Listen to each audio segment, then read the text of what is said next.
paprasčiausia trumpas laiko tarpas ir negalima naudoti jokių atsarginių dalių, išskyrus tai, ką turi sportininkai su savim automobilio pasiėmę. Pasiimti galima aišku daug, susikonstruoti dėžę ir ją prisidėti vėl, bet kaip žinome, labai svarbu automobilio svoris. Todėl reikia numatyti tik tai pasiimti, kas yra greitai pakeičiama per 15 minučių, ką įmanoma pakeisti ir kas nesveria beprotiško svorio.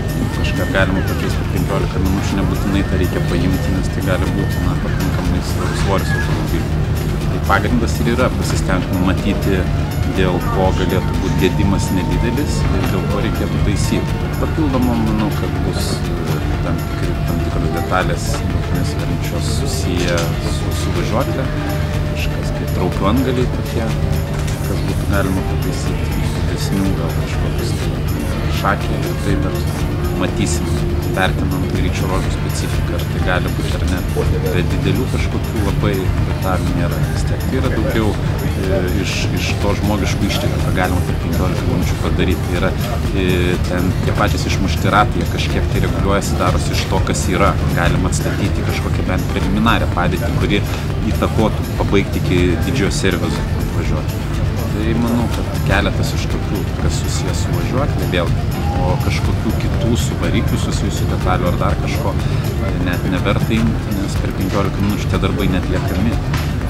Turbūt kiekvienas sportininkas daugmaž turi savo taktiką, bet mano nuomonė tai nėra prisilietinti. Yra paprasčiausiai gal atkreipti tam tikrose atkarpose dėmesį į tai, kokia kelio specifika ir kokia kelio danga. Vėlgi labai sunku įvertinti, kas bus, nežinant. Kiek automobilių važiuoja, automobiliai yra geri, greiti, sukibimas geras, kelio išnaudojimas didelis.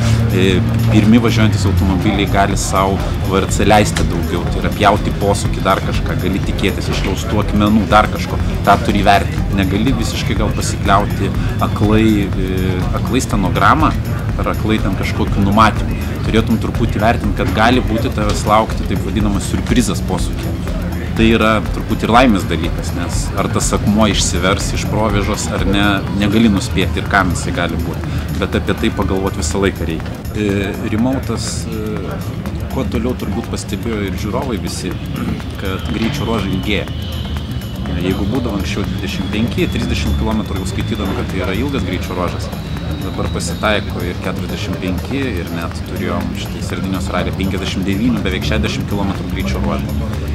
Vis dėlto FIA eina link to, kad ralis ir atitiktų ralio dvasią. Tai yra ralis, tai ilgas kažkoks etapas, kad tai nebūtų sprintas, ką mes turime, tarkim, palyginimui su Formulė 1, kaip automobilių viena iš lenktynių rūšimi.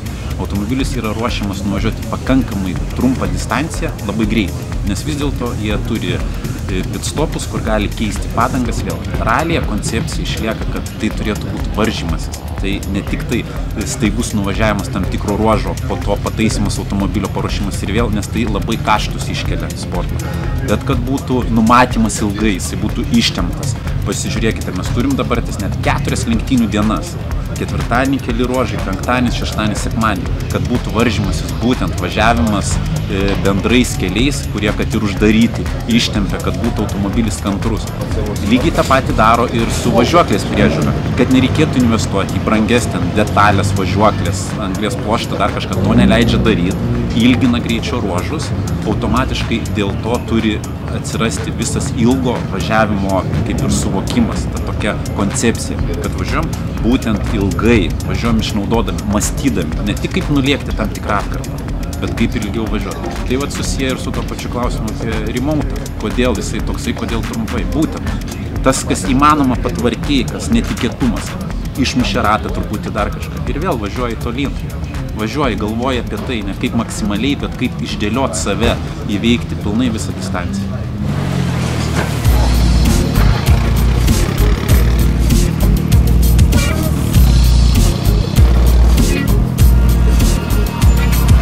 Šiandien testinis ruožas parodė, kad galim turėti problemų lenktynėse.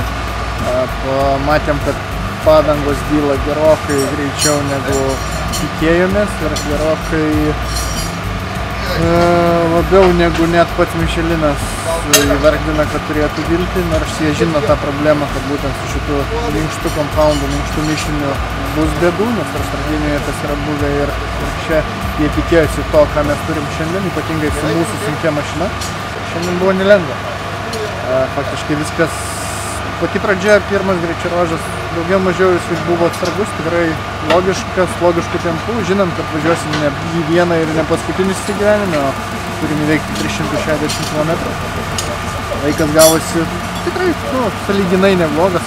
Ir antram greičio ruože pagalvojau, kad galbūt tas tempas galėtų kiek kilti ir galėtų didėti, nes tikrai jaučiau daug rezervo. Bet, kaip sakoma, gavau per pakaušį arba per veidą su šlapiu skuduru.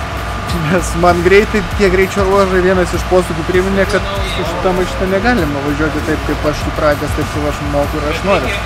Faktiškai vienam iš posūkių sutikom nelauktai išlindusi akmenį kelyje, išversta kažkurio kito mūsų konkurento.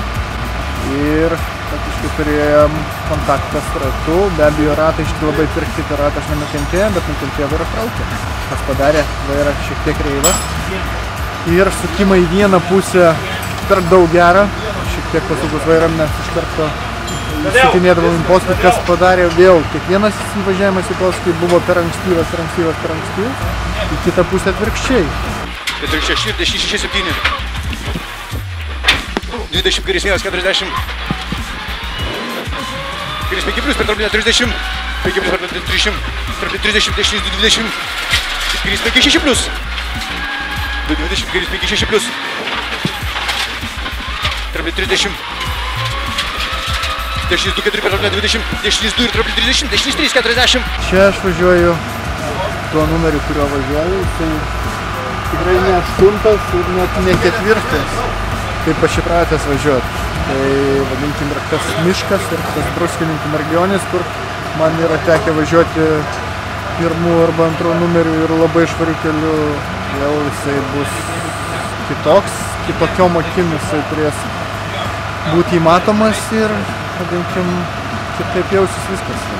Bus, manau, kad sunkiau, bet didžiausia problema yra čia. Galbūt paskutinis tas 2,5 km greičio ruožas Mikulaikose, kuris buvo daugiau šou. Tai padarytas tam, kad automobiliai neišgadintų to kelio, tai faktiškai yra pabetonuota vietom, kas labai smarkiai gadina padangas. Tai manau, kad čia daugiausiai įtakos turėjo būtent šitas asfalto gabaliukai ir būtent asfaltiniai gabalai greičio ruožuose, kurie buvo šiandien pirmas, antras Lenkijoje. Rytoj tokių Lietuvoje mes neturėsim, mes turėsim minkštesnį kelią. Minkštesnis kelias vadinasi mažesnis padangų dėlimas. Tai didesnis kilometražas nemanau, kad bus problema. Tai aš manau, kad tiesesnis važiavimas išgelbės mūsų padangas. Tiesiog važiuosim dėl to, kad labai žinosim ir būsim motyvuoti ir tas vėliavas turbūt, kad Lenkai daugiau pakils lietuvių.